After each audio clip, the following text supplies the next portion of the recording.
Hi hello வணக்கம் மக்களே, welcome back to my channel. நம்ம பிருந்தா வெப் சீரிஸ் பார்த்துக்கிட்டு இருக்கோம் இல்லையா, அதோட பார்ட் 2 தான் பார்க்க போகிறோம். பார்ட் 1 எங்கே முடிஞ்சிச்சுன்னு பார்த்தீங்கன்னா, சீரியல் கில்லரோட ஃபேஸை காட்டினாங்க.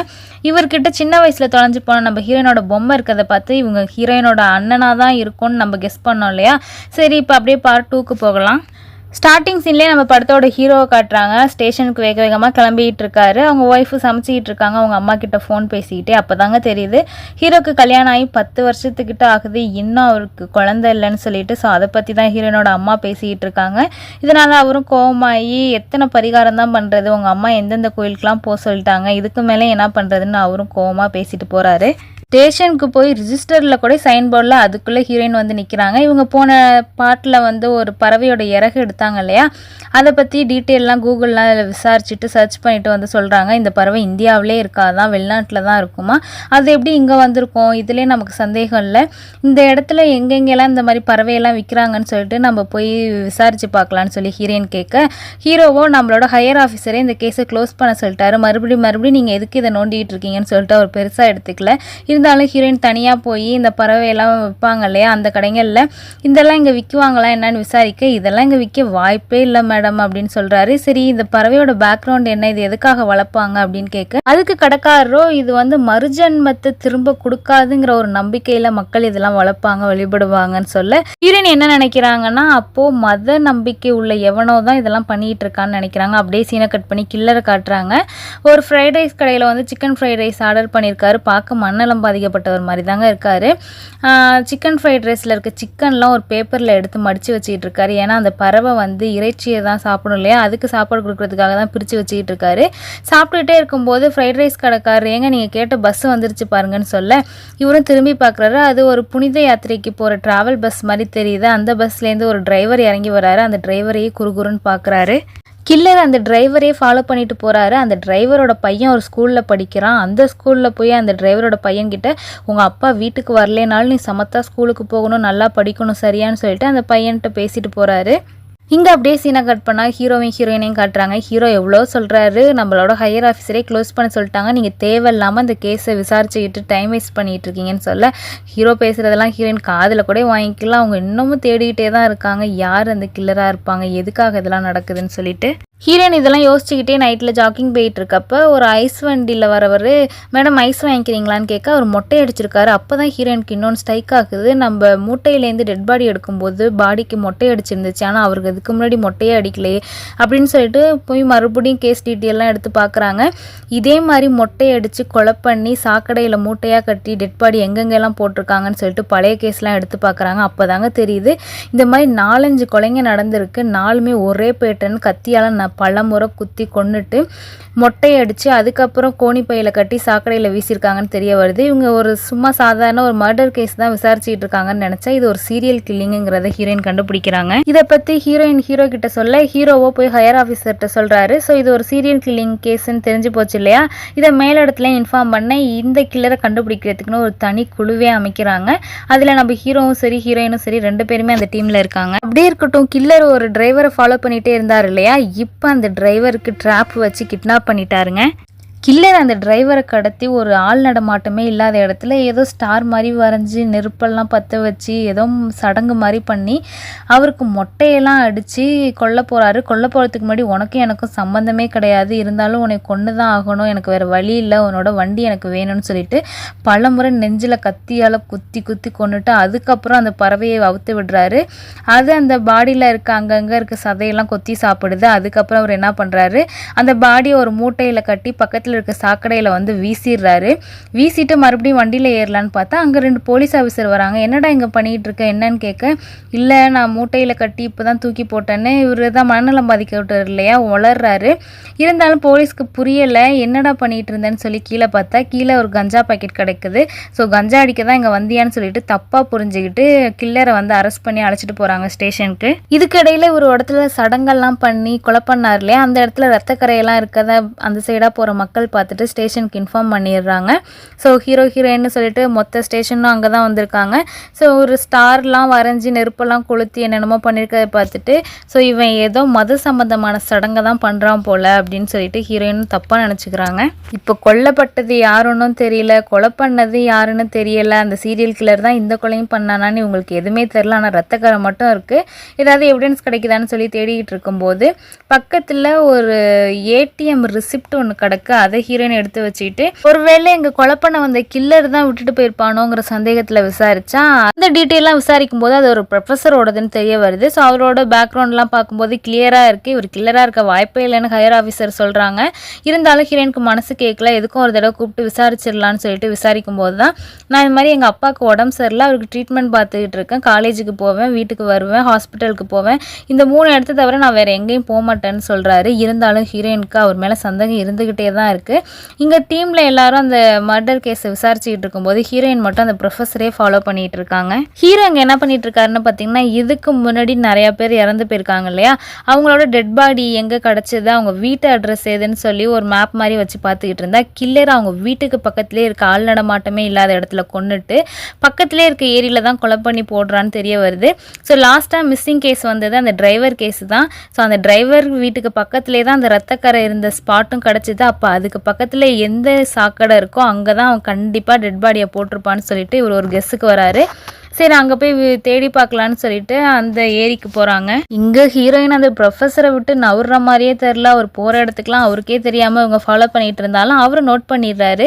ஏன் நான் தான் எல்லாமே நீங்கள் கேள்விக்கெலாம் பதில் சொல்லிட்டேனே, அப்புறம் எதுக்கு என்னை ஃபாலோ பண்ணிகிட்டே வரீங்கன்னு அவர் கேட்க ஹீரோயினும் இல்லை உங்கள் மேலே கொஞ்சம் டவுட்டு இருக்குது, நான் கேட்குற கேள்விக்கு நீங்கள் இன்னும் கொஞ்சம் பதில் சொல்லணும், நீங்கள் அதுக்கு டைம் கொடுக்கணும்னு சொல்லி பேசிக்கிட்டு இருக்காங்க.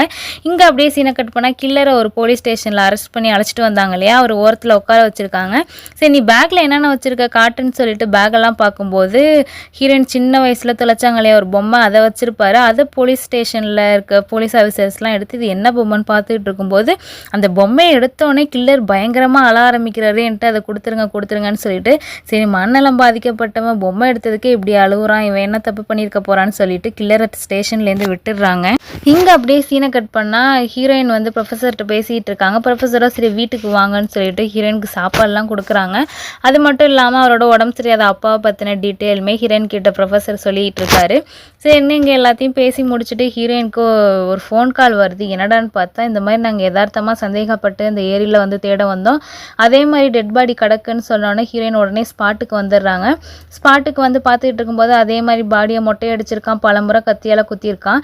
இங்கே இன்னொரு ட்விஸ்ட் என்னன்னா ப்ரொஃபஸரோட அப்பா ஒருத்தர் முடியாமல் இருந்தார் இல்லையா, அவரையும் கில்லர் கொண்டுட்டாருங்கிற மாதிரி ஒரு இன்ஃபர்மேஷன் வர ஹீரோயினும் பயங்கர சோகத்தோடு போய் பார்க்குறாங்க. நம்ம இவரை தான் கில்லர்னு நினச்சா இவரோட அப்பாவே யாரோ கொண்டிருக்காங்களேன்னு சொல்லிட்டு நம்மளால தான் இவ்வளோ தப்பு நடந்திருக்குமோ அப்படிங்கிற மாதிரி வருத்தப்படுறாங்க. ஆனால் ப்ரொஃபஸரோட அப்பாவை வந்து பலமுறை கத்தியால் குத்தி அந்த பறவையை சதையை சாப்பிட வச்சு தான் கொண்டிருக்காங்க. ஆனால் ஒன்று மொட்டை அடிக்கலை. ஹீரோயினுமே அதுக்கப்புறம் ப்ரொஃபஸரை தனியாக மீட் பண்ணி நான் உங்கள் மேலே சந்தேகப்பட்டிருக்க கூடாது, என்னால் தான் உங்கள் அப்பாவுக்கு இப்படி ஆச்சுன்னு சொல்லி சாரி கேட்டுட்டு திரும்ப ரிட்டன் வீட்டுக்கு வந்துகிட்டு இருக்கும்போது ரயில்வே கேட்டில் இருக்க கேமராவை பார்க்குறாங்க. அப்போனா எல்லா ரயில்வே கேட்டுக்கிட்டேயுமே இந்த மாதிரி சிசிடிவி கேமரா வச்சுருப்பாங்க தானேன்னு ஒரு சந்தேகம் உங்களுக்கு வருது. ஏன்னா லாஸ்ட்டாக ஒரு ஏரியிலேருந்து ஒரு டெட் பாடி எடுத்தாங்க இல்லையா, அது ரயில்வே கேட்டுக்கிட்ட இருக்க ஏரி தான். அப்போனா கண்டிப்பாக கில்லர் அந்த கேமராவில் பதிவாயிருப்பான்னு சொல்லிட்டு போய் கண்ட்ரோல் ரூமில் போய் சிசிடிவி ஃபுட்டேஜ்லாம் பார்த்துட்டு இருக்கும்போது ஒரு வண்டி சந்தேகத்துக்கு இடமா அவங்களுக்கு கண்ணுக்கு படுது. அதே வண்டியை போலீஸ் அரெஸ்ட் பண்ணியிருக்காங்கன்னு தெரியுது. சரி அரெஸ்ட் பண்ண ஸ்டேஷன் என்னன்னு கண்டுபிடிக்கலான்னு சொல்லிட்டு அந்த போலீஸ் ஜீப்போட நம்பரை நோட் பண்ணி ஸ்டேஷன் என்னன்னு கண்டுபிடிச்சி அங்கே போய் விசாரித்தா இந்த மாதிரி நான் அவங்கள அங்கே தான் பிடிச்சோம், பிடிக்கும்போது ஏதோ இப்போ தான் மூட்டையில் கட்டி இங்கே போட்டேன்னு உளறிக்கிட்டு இருந்தான், நாங்கள் ஏதோ மனநலம் பாதிக்கப்பட்டவன்னு சொல்லிட்டு அவனோட பேர் கூட அவனுக்கு தெரில, நாங்களாவே ஒரு பேர் எழுதி அவனோட கைரேகையை வாங்கிக்கிட்டு அனுப்பிவிட்டோம் மேம்னு சொல்ல சரி அவனோட கைரேகையை வச்சு அவனோட டீட்டெயில் கண்டுபிடிக்கலாமேன்னு சொல்லிட்டு பார்த்தா நம்ம என்ன நினச்சோம், கில்லர் ஹீரோயினோட அண்ணனாக இருக்கதான வாய்ப்பு இருக்குன்னு நினச்சோம். ஆனால் அப்படி தாங்க இல்லை. கைரேகையை வச்சு பார்க்கும்போது இவர் பேர் தாகூர்னு, இவர் சின்ன வயசுலேயே அவரோட பாட்டியை கொலை பண்ணிட்டு சிறுவர் சீர்திருத்த பள்ளியில் இருந்ததாகவும் தகவல் வருது. சரி இவரோட சொந்த ஊரில் போய் இவரை பற்றி விசாரிக்கலாமேன்னு சொல்லிட்டு ஹீரோயினும் கிளம்புறாங்க கில்லரை பற்றி விசாரிக்கிறதுக்கு. அப்போ தாங்க கில்லர் பற்றின டீட்டெயிலே தெரியுது. கில்லர் பிறந்தோடனே அவங்க அம்மா இறந்துடுறாங்க. அதனாலே அம்மாவை முழுங்கின பையன்னு சொல்லிட்டு அவனை ரொம்ப கொடுமைப்படுத்தியிருக்காங்க அவங்க பாட்டி. 10ஆவதுக்கு போய் ஜாதகம் பார்க்குறேன், பூசாரியை பார்க்குறேன்னு சொல்ல, பூசாரியும் இவன் போன ஜென்மத்தில் 7 பேரை கொண்டிருக்கான், பாவி இவன் இருந்தாலே விளங்காதுன்னு சொல்ல, ஊர் மக்கள் எல்லாருமே அவனை ஒரு மாதிரி பார்க்க ஆரம்பிச்சிருக்காங்க. சின்ன வயசுலேருந்தே கொடுமை தான் படுத்தியிருக்காங்கன்னு தெரிய வருது. அந்த ஊர்லாம் மூட நம்பிக்கையில் மூழ்கி போன ஊர். இந்த ஊரில் நடக்கிற எல்லா தப்புக்கும் காரணம் இந்த பையன் இங்கே இருக்கனால தான் சொல்லிட்டு ஒரு பூசாரி டீமை வர சொல்லி இவனை பலி கொடுக்க பார்த்துருப்பாங்க. அந்த டீம் கிட்ட தாங்க இந்த பறவையும் இருந்திருக்கும். எப்படியும் அவங்கக்கிட்டையும் தப்பிச்சு மறுபடியும் பாட்டி வீட்டுக்கு வந்தால் பாட்டி மறுபடியும் நீ போட உன்னை பலி கொடுக்காம விடமாட்டேன்னு சொல்லும்போது தான் கோவத்தில் பாட்டியை அடிச்சிருப்பான். இதில் தான் பாட்டி இறந்துருப்பாங்க. அதுக்கப்புறம் அவன் ஜெயிலுக்கு வந்திருப்பான். சரி, இப்போ கில்லரோட பேக்ரவுண்ட் தெரிஞ்சிருச்சு, அவன் எங்கே இருக்கான்னு தெரில இல்லையா? சரி, வேறு என்ன பண்ணலான்னு இவங்க யோசிச்சுட்டு இருக்கும்போது தாங்க ஹீரோயின் இன்னும் நோட் பண்ணுறாங்க. ஸோ இது சீரியல் கில்லிங்னு நினச்சா இது ஒரு மாஸ் மர்டர் கேஸ்ன்னு இவங்க கண்டுபிடிக்கிறாங்க. எப்படின்னு பார்த்தீங்கன்னா, இப்போ கில்லர் ஒரு டிரைவரை கொலை பண்ணார் இல்லையா? இப்போ அவர் வேலை பார்த்த இடத்துக்கு கண்டிப்பாக இப்போ ஒரு டிரைவர் அர்ஜென்ட்டாக தேவைப்படும். ஏன்னா அவர் வேலையை விட்டு போனோடனே அந்த வேலையை ஃபில் பண்ணுறதுக்கு இன்னொரு ஆள் தேவைப்படும் இல்லையா? அந்த நேரத்தில் கரெக்டாக கில்லர் போய் வேலை கேட்க இவங்களும் உடனே வேலையை கொடுத்துருவாங்க. ஸோ இப்போ அந்த டிரைவர் போக வேண்டிய அந்த ட்ராவல் பஸ்ஸை இப்போ இந்த கில்லர் தான் ஓட்டிகிட்டு போகிறாரு. அதுவும் இந்த பஸ் எங்கே போயிட்டுருக்குன்னு பார்த்தீங்கன்னா, ஒரு புனித யாத்திரையாக ஒரு தர்காவுக்கு போயிட்டுருக்கு. ஸோ இப்போ டிரைவர் மாதிரி இவர் தானே ஓட்டிகிட்டு இருக்காரு கில்லரு. பஸ்ஸோடு அந்த மக்கள் எல்லாரையும் கொலை பண்ணணும்னு சொல்லிட்டு ஒரு ஏரியில் பஸ்ஸை தள்ளி விட்டு இவர் மட்டும் நீந்தி வந்துடுறாரு. அந்த பஸ்ஸில் வந்து எல்லாரும் செத்து போயிடுறாங்க. இந்த ஒரு கேஸ் மட்டும் இல்லைங்க, இதுக்கு முன்னாடி நடந்த எல்லாமே அப்படி தான் நடந்திருக்கு. சரி, கில்லர் எப்படிரா பார்க்க மனநலம் பாதிக்கப்பட்டவன் மாதிரி இருந்துக்கிட்டு இவ்வளோ வேலையை பார்க்குறாருன்னு பார்த்தா, கில்லர் அந்த பஸ்ஸில் இருக்க எல்லாரையும் கொண்டுட்டு ப்ரொஃபஸருக்கு ஃபோன் பண்ணி இந்த மாதிரி நம்ம பிளான் படி எல்லாத்தையும் முடிச்சாச்சுன்னு சொல்கிறாரு. ஆக இந்த ப்ரொஃபஸர் சொல்ல தான் கில்லர் இந்த கொலையெல்லாம் பண்ணுறாருன்னு நமக்கு தெரிய வருது. ஆனால் ஹீரோயினுக்கு இன்னும் தெரியாது. சரி, இவங்க 2 பேரும் எப்படிரா சேர்ந்தாங்கன்னு பார்த்தா, அந்த ப்ரொஃபஸர் தாங்க ஹீரோயினோட அண்ணன், சின்ன வயசில் காணாமல் போனவர். அவரும் சிறுவர் சீர்திருத்த பள்ளியில் தானே சேர்ந்திருப்பார். அவரோட மொத்த கிராமத்தையும் தீ வச்சு எரிச்சனால அதே நேரத்தில் தான் பாட்டியை கொண்டுட்டு கில்லரும் அந்த ஜெயிலுக்கு வந்திருப்பார். அங்கே தான் 2 பேரும் சேர்ந்து ஃப்ரெண்டாக இருப்பாங்க. அதுக்கப்புறம் தான் இந்த மாதிரி சாமியை கும்பிட்டு தவறான வழிக்கு போகிறவங்கள நம்ம சும்மா விடக்கூடாது, அவங்களோட மூட நம்பிக்கையிலேருந்து அவங்கள வெளில கொண்டு வரணும்னா அந்த கூட்டத்தையே அழிச்சாதான் உண்டு அப்படின்னு சொல்லிட்டு இவங்க 2 பேரும் இந்த மாதிரி சாமிக்கு கும்பிட போகிறவங்க, மத வழிபாட்டில் ஈடுபடுறவங்கன்னு சொல்லிட்டு அந்த மாதிரி மக்களை தேடி தேடி கூட்டத்தோடு கொண்டுகிட்டு இருக்காங்கன்னு தெரிய வருது. ஹீரோயினுக்கு ப்ரொஃபஸர் இதுக்கு பின்னாடி இருக்காருங்கிறதெல்லாம் சுத்தராக தெரியாது. கில்லரை எப்படியாவது பிடிச்சாகணும்னு நினைக்கிறாங்க. கில்லரோட ஃப்ளாஷ்பேக் தெரிஞ்சிருச்சு இல்லையா? அவர் போன ஜென்மத்தில் 7 பேரை கொண்டுட்டாருன்னு சொல்லிட்டு தான் ஊர் மக்கள் எல்லாரும் சின்ன வயசுலேருந்து துன்புறுத்தி வளர்த்துருக்காங்க. ஸோ கில்லரை பிடிக்க ஒரே வழி தான் இருக்குது அப்படின்னு சொல்லிட்டு இன்டர்வியூவில் பேட்டி கொடுக்குறாங்க. அதாவது கில்லர் எப்படியாவது இந்த பேட்டியை பார்த்தா நம்மளை கொல்ல வருவான்னு சொல்லிட்டு எந்த மாதிரி பேட்டி கொடுக்குறாங்கன்னு பார்த்தீங்கன்னா, போன ஜென்மத்தில் நீ 7 பேர் கொன்னதில் நான் ஒருத்தர் மறுஜென்மம் எடுத்து வந்திருக்கேன், உன்னை கொல்லாமல் விட மாட்டேன்னு சொல்ல இந்த பேட்டியை கில்லரும் பார்த்துடுறான். உடனே ஹீரோயினை கொல்லணும்னு சொல்லிட்டு ஒரு கத்தி எடுத்துகிட்டு ஹீரோயின் வீட்டுக்கு வர, இதுதான் ட்ராப் ஆச்சே, நிறைய போலீஸ் ஆஃபீஸர்ஸ் தான் அங்கங்கே ஒளிஞ்சிருக்காங்களே. கில்லர் வரதை பார்த்தோன்னே அவனை உயிரோட பிடிக்க தான் ட்ரை பண்ணுறாங்க. இருந்தாலும் முடியாதனால சுட்டு கொன்றுறாங்க. ஆனால் அவன் சாகிறதுக்கு முன்னாடி ஹீரோயின் கிட்ட ஏன் இப்படி எங்களை நிம்மதியாக இருக்க விடாமல் டார்ச்சர் பண்ணுற அப்படின்னு கேட்டிருப்பான்.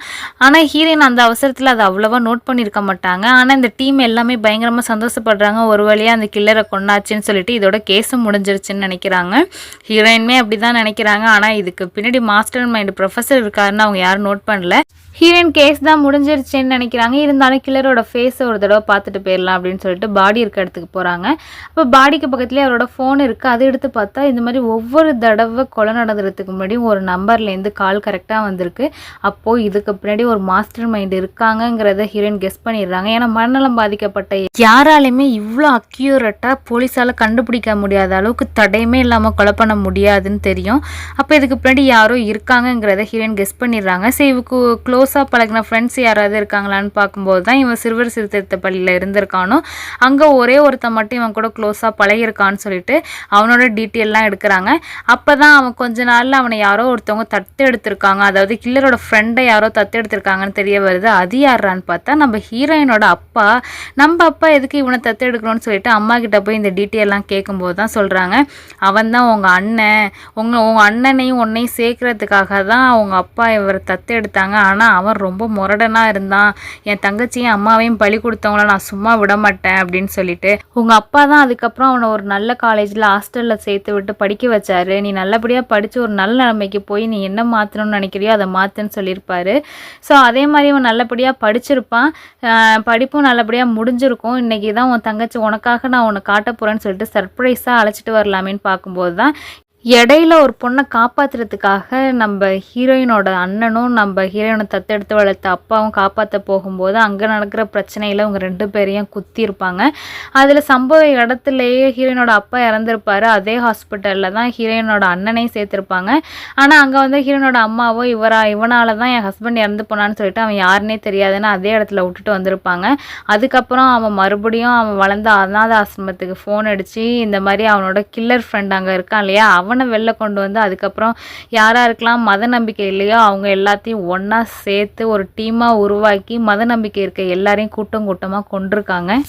சரி, ஹீரோயினோட அண்ணன் தான் இதுக்கு பின்னாடி இருக்காங்கங்கிறது ஹீரோயினுக்கு தெரிஞ்சிருது. ஆனால் ஹீரோயினோட அண்ணன் இப்போ எங்கே இருக்காங்கன்னு தெரியலை. இப்போ தான் இந்த கேஸ் விசாரணைலாம் நடந்துகிட்டு இருக்கும்போது ஒரு அனாதை பாடி கிடச்சிருக்கும். அதை ஐடென்டிஃபை பண்ணுறதுக்காக கொடுத்துருப்பாங்க. அதோட ரிப்போர்ட் வந்திருக்கும். அதை பார்க்காமே இருந்திருப்பாங்க. அந்த ரிப்போர்ட் பார்த்தா அது ப்ரொஃபஸரோட ரிப்போர்ட்னு காட்டுது. அப்போ ப்ரொஃபஸர் இறந்து போயிட்டாருன்னா அப்போ அவரோட ஐடென்டிட்டியில் வாழ்கிறது யாருன்னு விசாரிக்கும் போது தாங்க தெரியுது அந்த ப்ரொஃபஸரை கொண்டுட்டு அந்த ஐடென்டிட்டியில் ஹீரோயினோட அண்ணன் வாழ்ந்துகிட்டு இருக்காருன்னு.